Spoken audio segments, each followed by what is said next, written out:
Good evening, everyone, and good morning. I hope everyone's fine.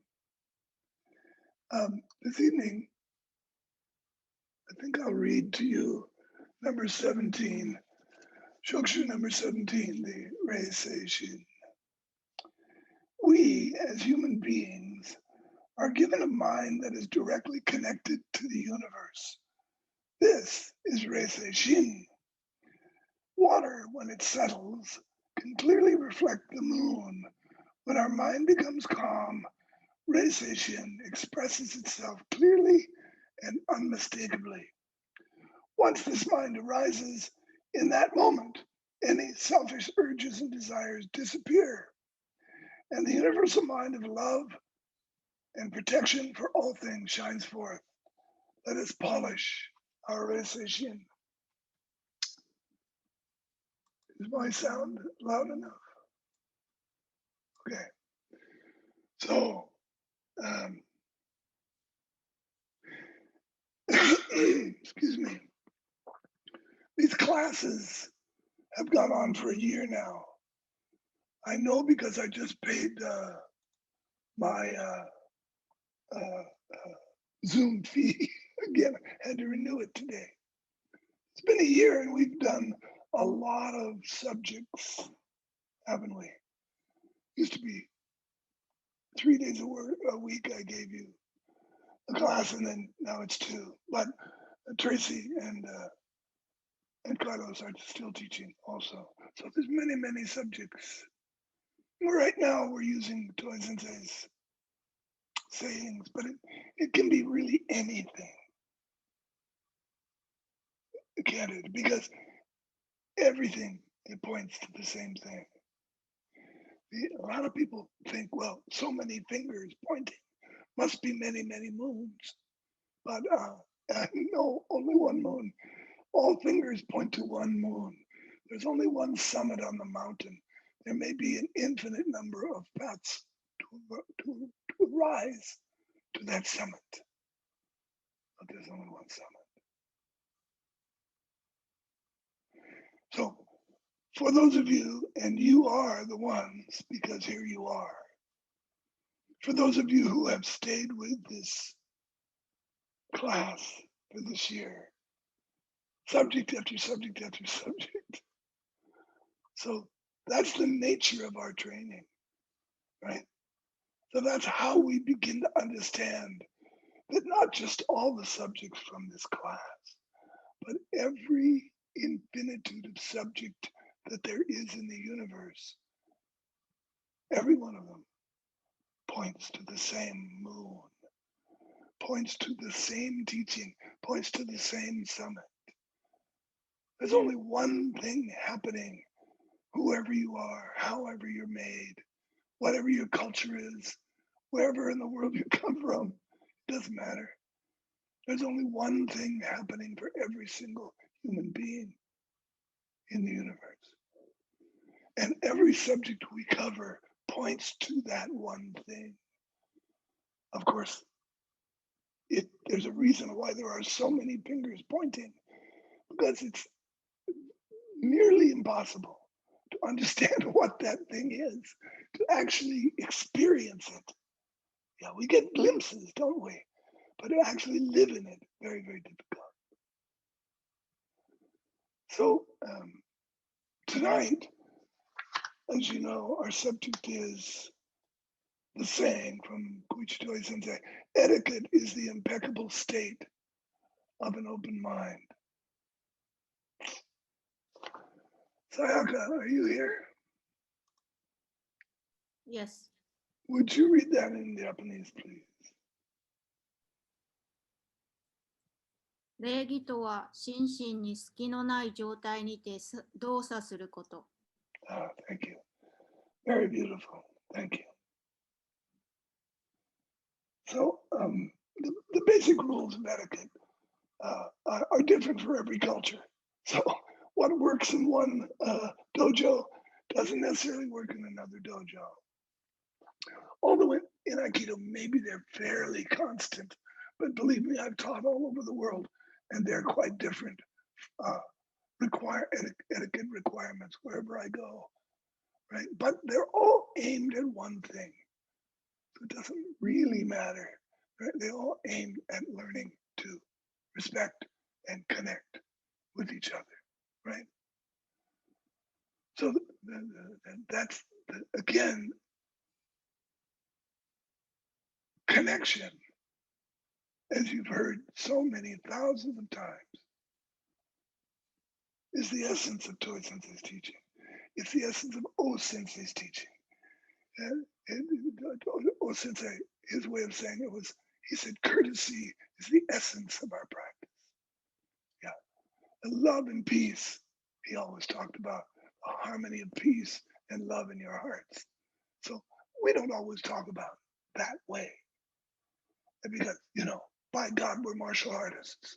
So we often talk about it in other more metaphorically dramatic or dynamic ways. But it all comes down to basically loving each other, doesn't it? Connection on a very, very deep and personal level. Infinitely personal, more personal than any love relationship between people could possibly be. This is much more intense, what we're talking about here. And so when we talk about etiquette, let's remember that tonight as we go through this. Let me just read you something interesting. I just, if you look up and get a dictionary definition online, this is one of the things it says. The customs, etiquette is the customs or rules governing behavior regarded as correct or acceptable in social or official life. Now that's true, isn't it? But how far away is that from Tohei Sensei's definition? Etiquette is the impeccable state of an open mind. That's what we'll talk about tonight. Let's do some keep reading.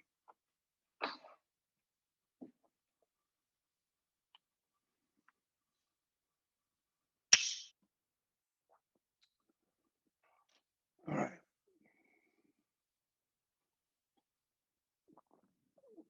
Of course, when we first show up at a dojo, particularly if you're from the West and you have no idea of what martial arts etiquette or Asian etiquette might be, you don't know what to do.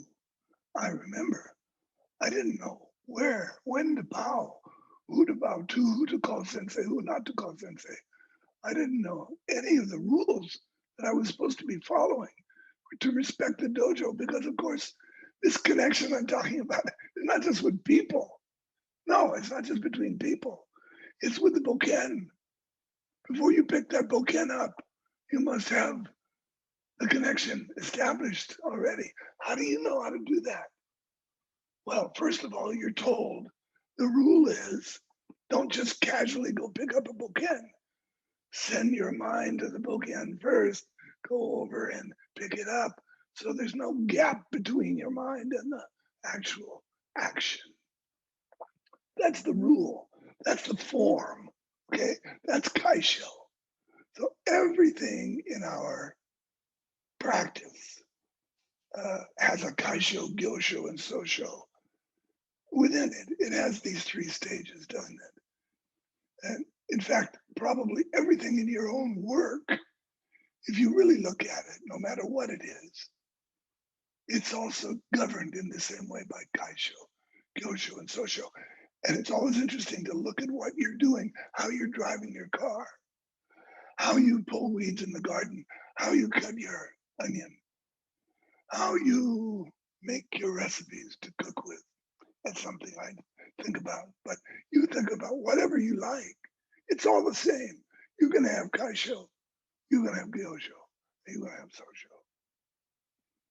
Of course, kaisho is just honoring, in some cases, worshiping the form, following the form very, very carefully so that we can uh,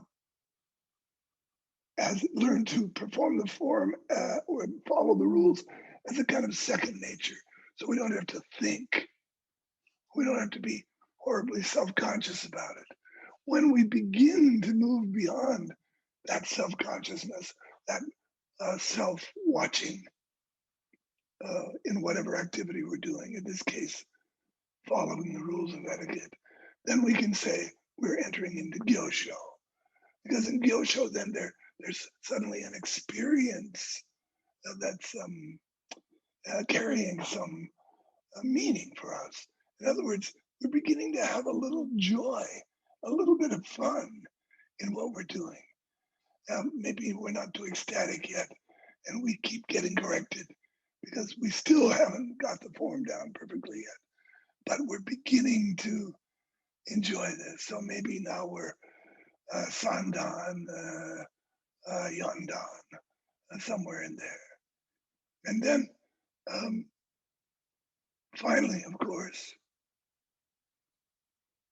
not just the rules become second nature, but we don't need the rules at all.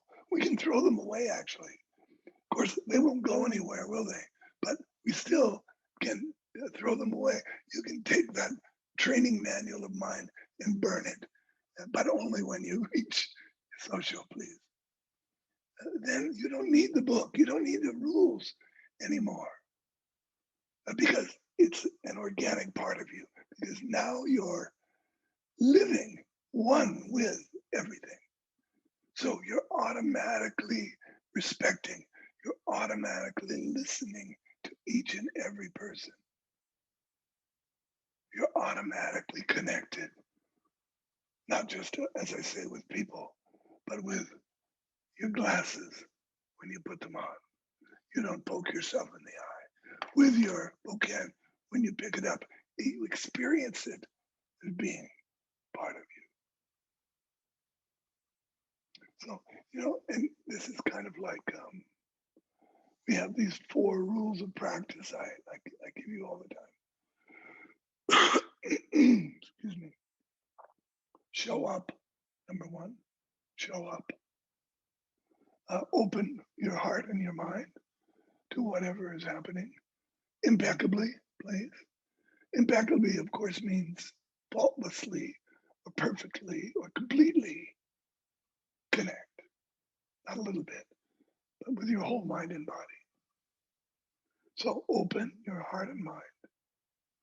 Number 2. Number 3, follow along. So that requires listening, looking, watching, noticing very, very carefully with a great deal of attention. Suzuki Sensei used to tell us, you have to be like one big ear when you listen to me talk.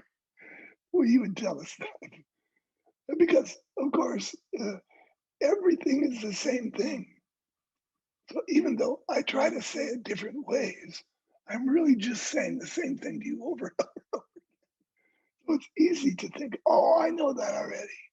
I heard that 100 times, right?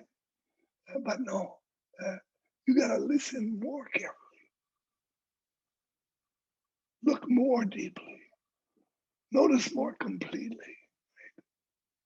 And then finally, number 4, it's accepting whatever it is that the universe brings to us in every moment. Accepting it means respecting it, connecting with it, means our etiquette is impeccable in relationship to whatever it is that's brought to us.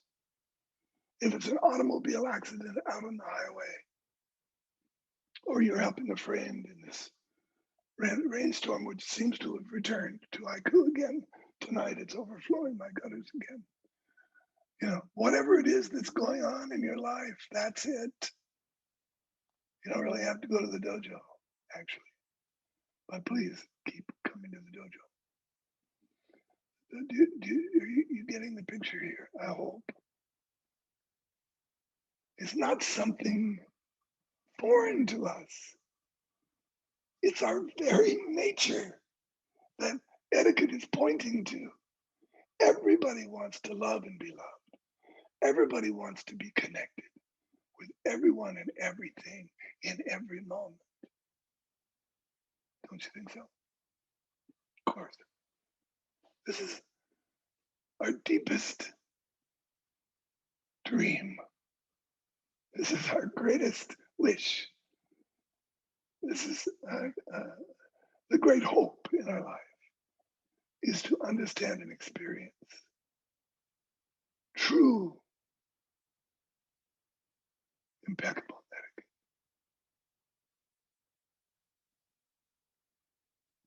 Okay, so now, John is your monitor again tonight. Thank you, John.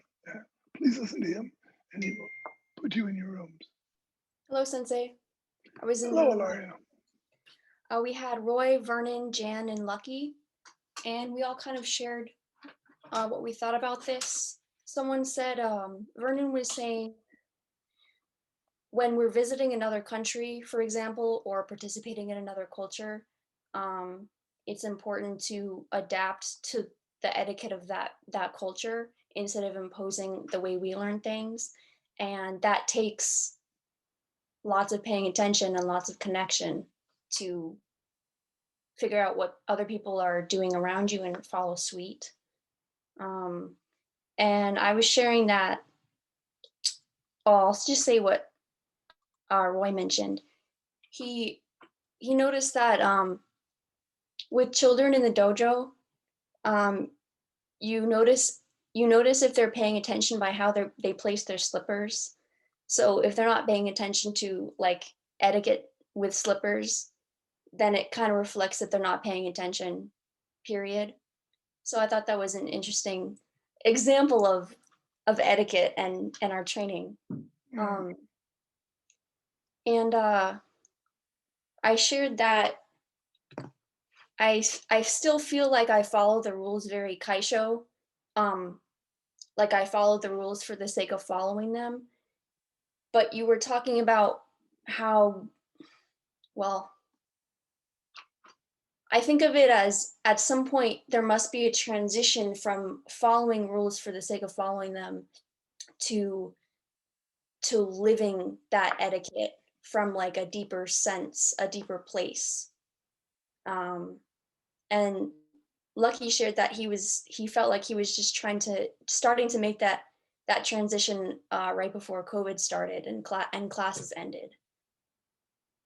So yeah, I guess my question is like, is there some point where it goes from kaisho of following the rules to just living it from a place of deeper training or gratitude? Well, what do you think? Yes. What would that be? What would that experience be like? Because I know you well enough to know you've actually had that experience, and you do have that experience. Maybe you're not altogether conscious of that. Maybe, in other words, okay, so here's the thing.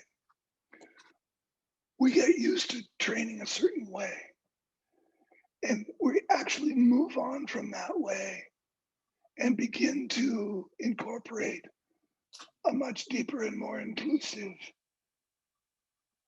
relationship with the teacher and the other students before we ever realize that. And so part of this, a big part of moving into Gyosho, let's say, is realizing that you're already doing it, that you already understand. Part of this business of clinging to the form, right? Whether it's in a technique or whether it's to do with etiquette or it's to do with something else that you're caring about and practicing. Clinging to the form is because we're afraid to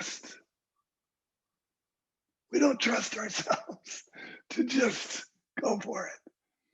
So that transition is sometimes very rocky and it takes some time. And I always notice that in a student, it's actually happening to them and they're still not always aware of it. Not always, I don't mean still, everybody's like that, but quite often there are aspects of it that they don't understand. They're actually expressing to me, like you just did.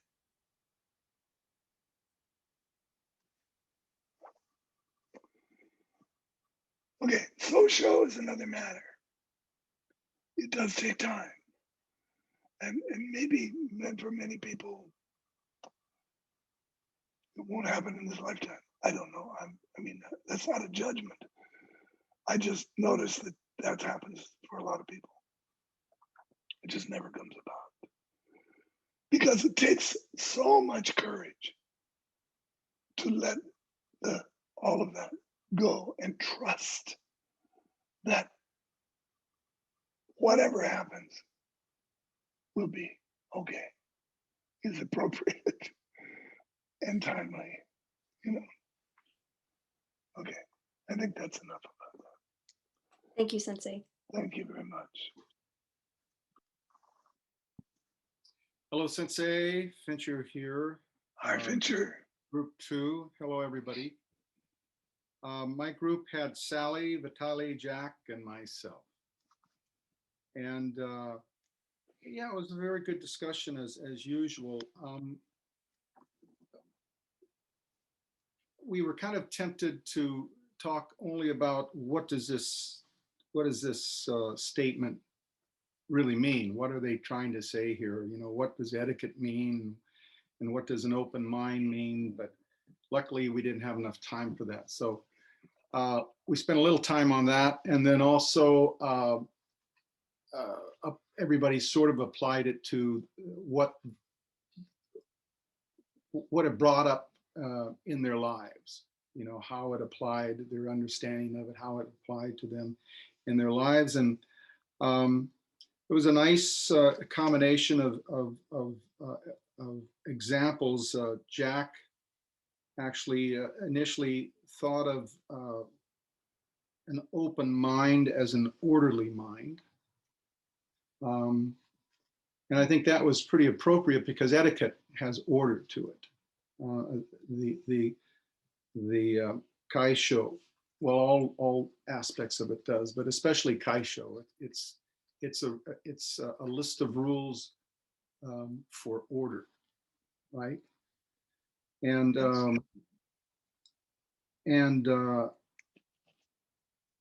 then he did apply it, I think, very appropriately to his Aikido training, thinking that you know, our initial etiquette understanding of etiquette is like Aikido when we first start, and then as you mentioned, as we learn more about it, that it's like Aikido with ki, which would be the gyosho, and then as we go into social, it would be just ki principles.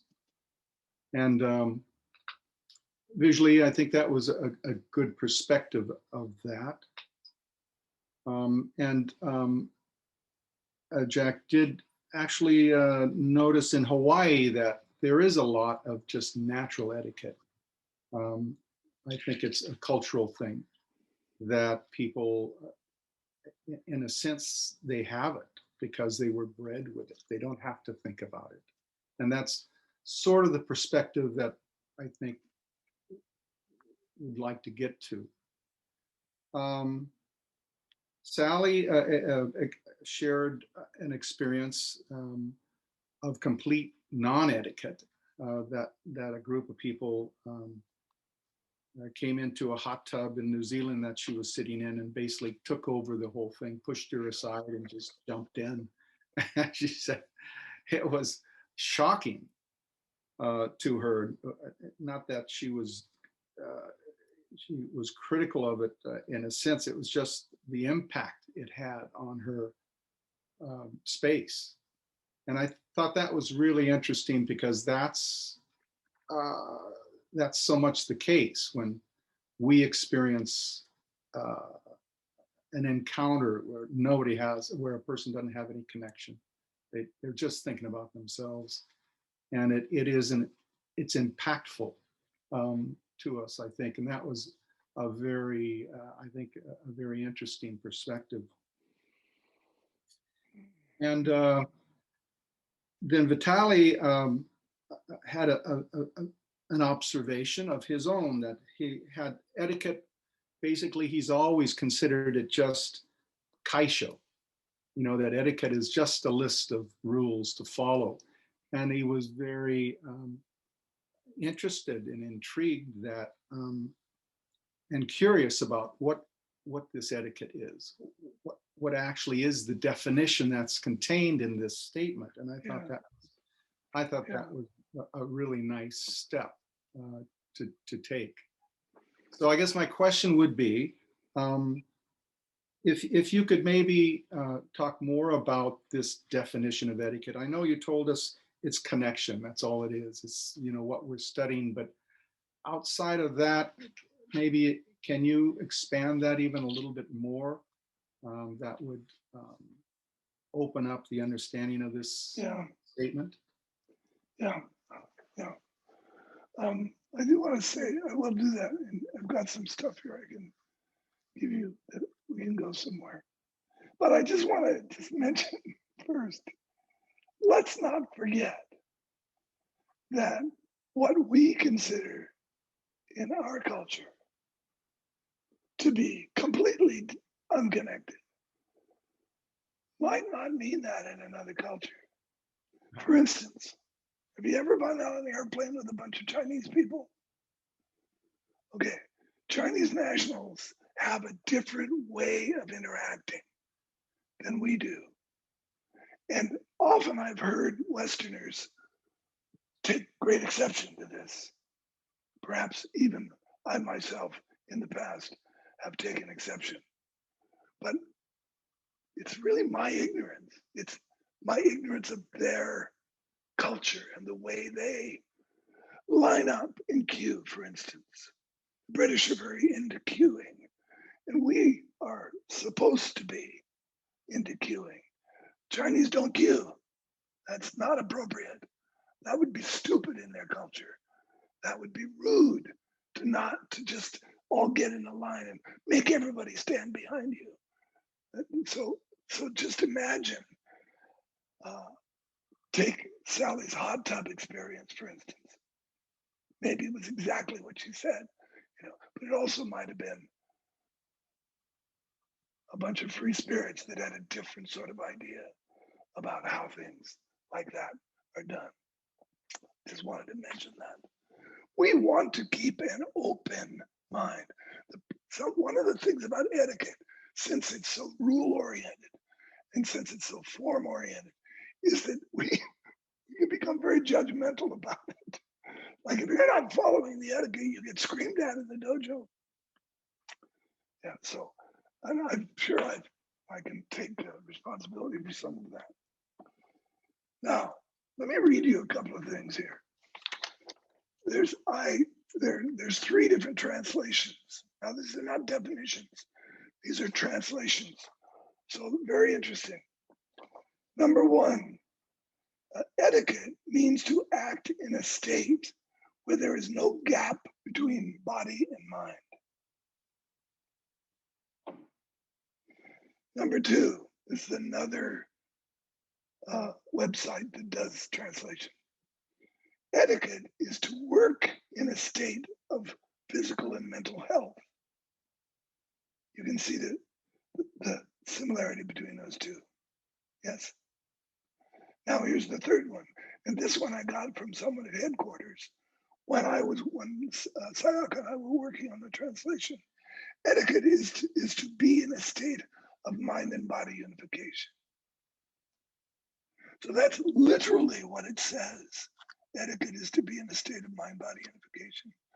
But that's not enough, in my view. So, and also, we were working with Sachiko-san and Shinichi Sensei on these translations and expressions in English. And he preferred etiquette is the impeccable state of an open mind. And I think that's because we're so used to hearing mind-body unification. We think we know what that means. This is a common problem with any kind of training. You hear it over and over and over again until you think you know what that means. It's like it ticks off something in you. Yeah, I got that. I know what that is. That's mind-body unification. But are you experiencing it right now? See? So maybe not. Maybe we're not. So maybe saying that in a different way, that really puts somebody told me today, puts a kind of a twist on it, or it adds a deeper meaning, a different kind of view of it. So that's why I said etiquette is the impeccable state of an open mind.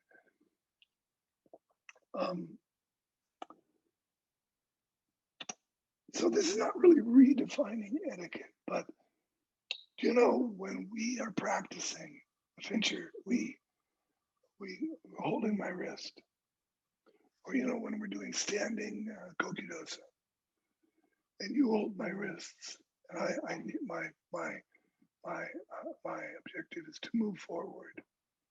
But if I try to move you to move forward, there's a gap between us.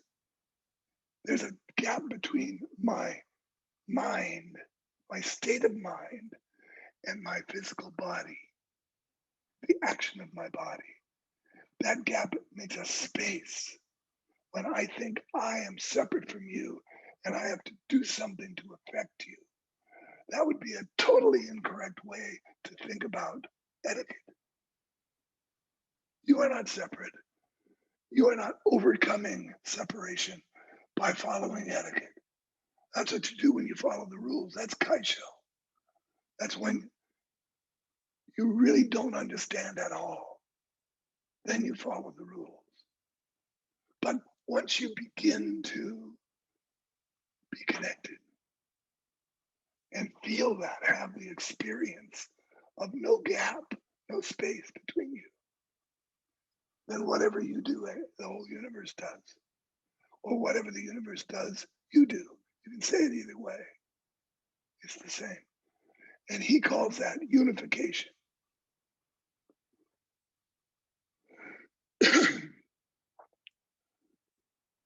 Okay. Thank you, Sensei. I think that's enough for that right there. Thank you. Okay, next, please. Hello, Sensei. Hello, everybody. Hello. Group number 3. We were with Boya Sensei and Kayomi and Andre. And our talk was along the same lines, basically. But we still had some different twists. So one was talking, I think it was Andre, about kind of natural kindness, that some people have this connection and care about others and don't step on everybody's toes kind of naturally, and others needed more. So and also there are examples of people who have this open mind and follow etiquette, who have never trained in Aikido. So they are, it's not that it is our rules of etiquette that lead to this. It is just in our way we need these kinds of rules to bring us to this kind of connection and open mind. And then there was Kayomi, being Japanese, she also noticed this when she read the kanji. She saw, okay, this saying is about no gap. So, and she noticed, okay, that means no opening, but then the translation means, says to have an open mind. So that was a contradiction. Okay, And I she- like that. and she found that growing up in Japan, she had a lot of rules to learn and to follow, and she was always, like we all experience also in the dojo, concerned with the outside, with what other people think about what I am doing. Do I follow the rules correctly? And now more and more it is turning to the inside more. It's about my state of mind and how I am inside that matters, and not that I have to look outside whether I follow the rules and everybody agrees with me. And yeah, we all shared these kind of, the understanding is, I think everybody has a basic understanding of this, but maybe you can expand a little bit more on this opening versus having an open mind Yeah. and the no gap thing. And, yeah, we actually, you say, Kayomi brought this up, and she actually brought this up. I don't know if you go 2 or 3 classes ago.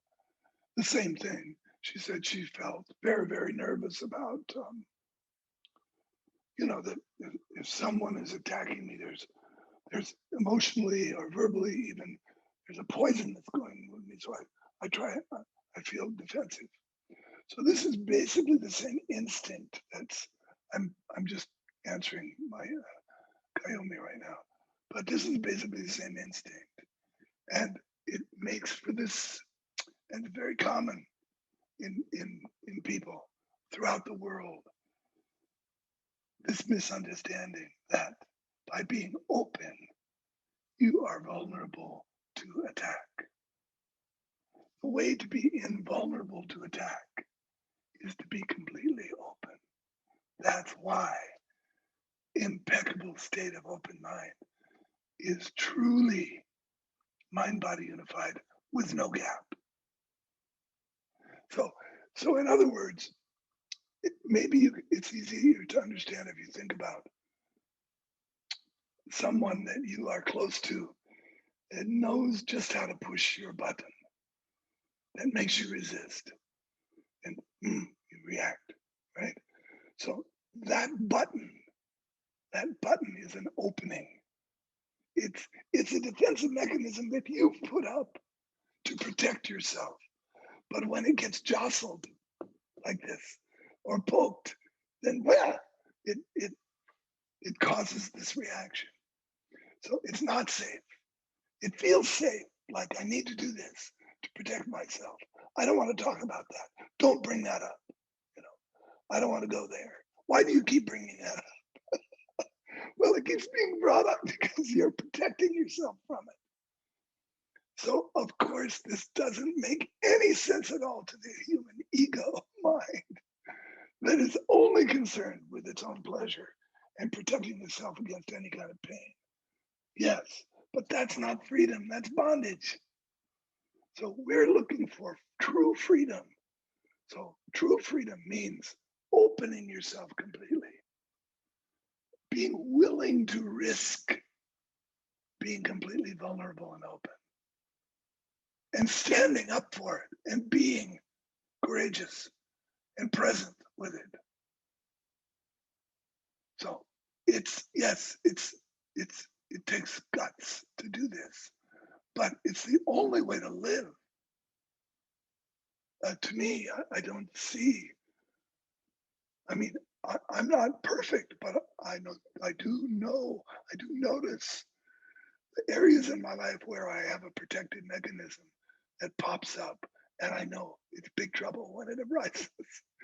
And oh yeah, there's that, that wants to protect myself from that. And it's been a joy to have this year together with my wife Lynn, because we've both been exploring this and seeing how really easy it is to just let those relationship things go and let ourselves be open to each other.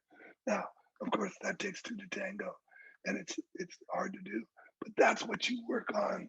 That's the blessing of a situation like this, where we're stuck at home with people that we're close to all the time.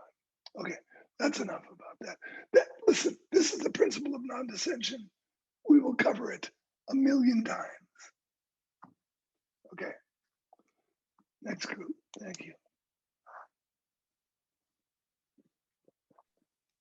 Hello, Sensei. Hello, Hello, everyone. Priya. How are you? So I'm speaking on behalf of Group 4 because I had a question. And so Sensei Lillian had asked me to ask the question for the group, and who also was in my group was David and Christoph. So the question is, well, you mentioned in your beginning talk, you said something to the effect that this is more personal than even our love relationships. And I maybe don't have those words exactly, but if you could talk more about that, I'd appreciate it. Thank you. Okay, well, what I meant by that is in love relationships, there are projections involved. That's why we like some people and we don't like other people the first time we meet them. We are attracted to some people and others we're not necessarily attracted to. That can change when we get to know them, can't it?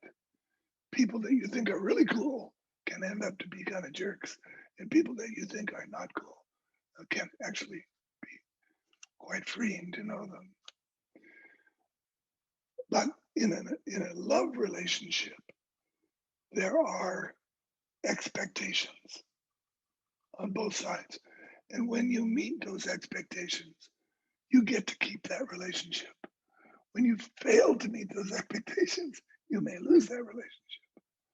This is more intimate than that, because succeed or fail, I'm still sitting here looking at you. You are still sitting here looking at me. We aren't bound by those same rules. So we are free. That's why the value of the teacher-student relationship is that we are free to explore much more deeply. Now, that's not to say that there aren't expectations involved. And sometimes that can mean a divorce between a student and a teacher, just like between students and students. So, of course, maturity, practice, steadiness, trust. This is important. And this way, we have the opportunity to go more deeply together every time. Okay? Yes, thank you. Thank you. All right, next group, please.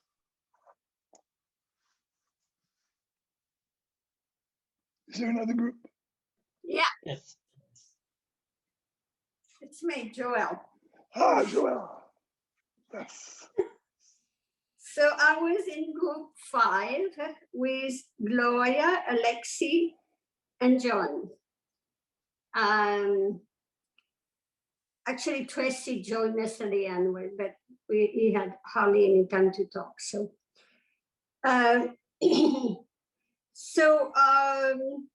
Alexi said that he has noticed that he has become better with over the years learning about etiquette. He has become better with and more polite with people in his life over the years. I thought that was interesting. And then John was noticing how etiquette was different with different culture, and that in his own family, one gesture would mean one thing, where in another culture, the same gesture would mean something different. And then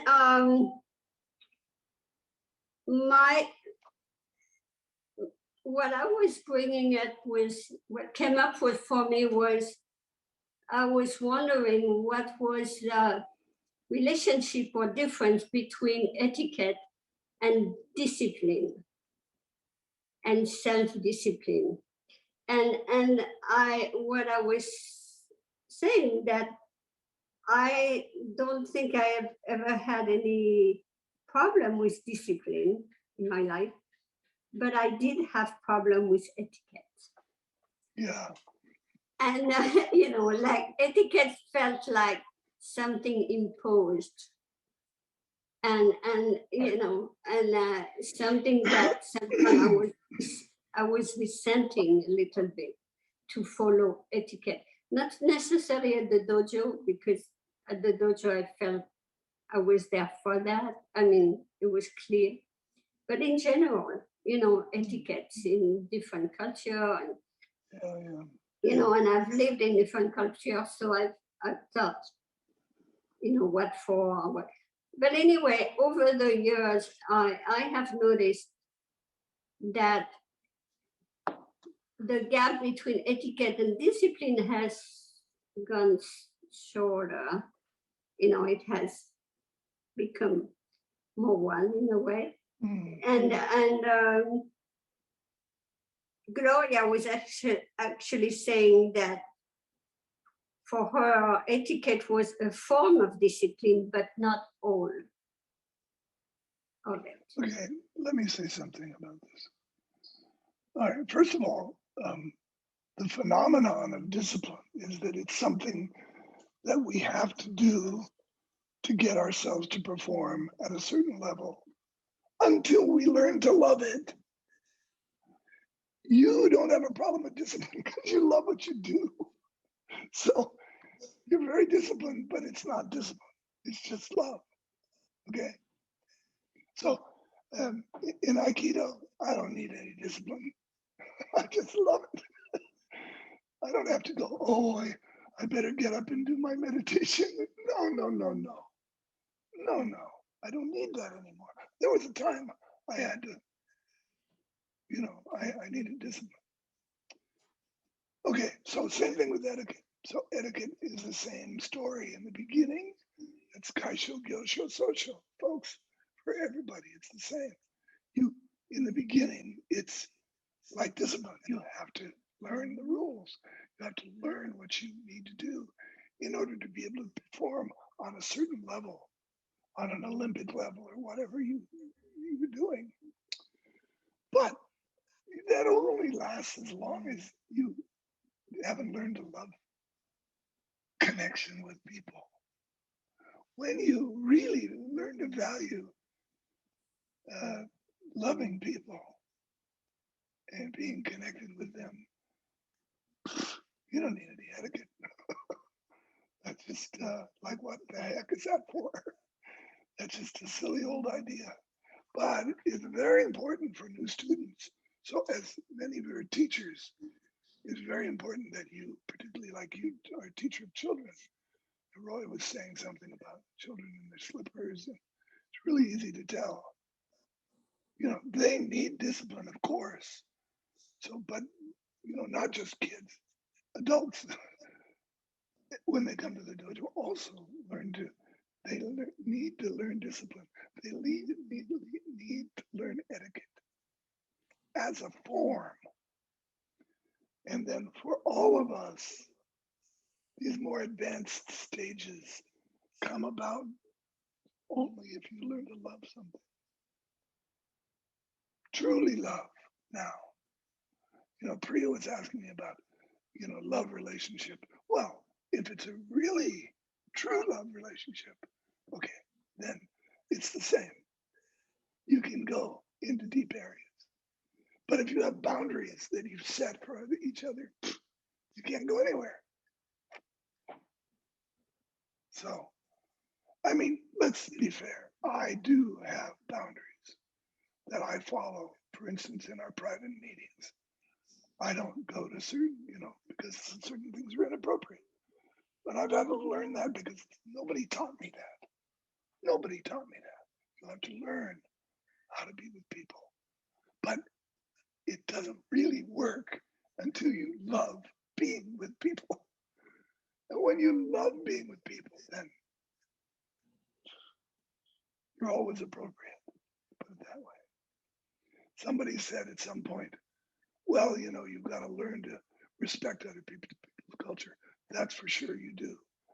But somebody that's really connected, doesn't matter. Doesn't matter. You'll always be appropriate with whoever you're with.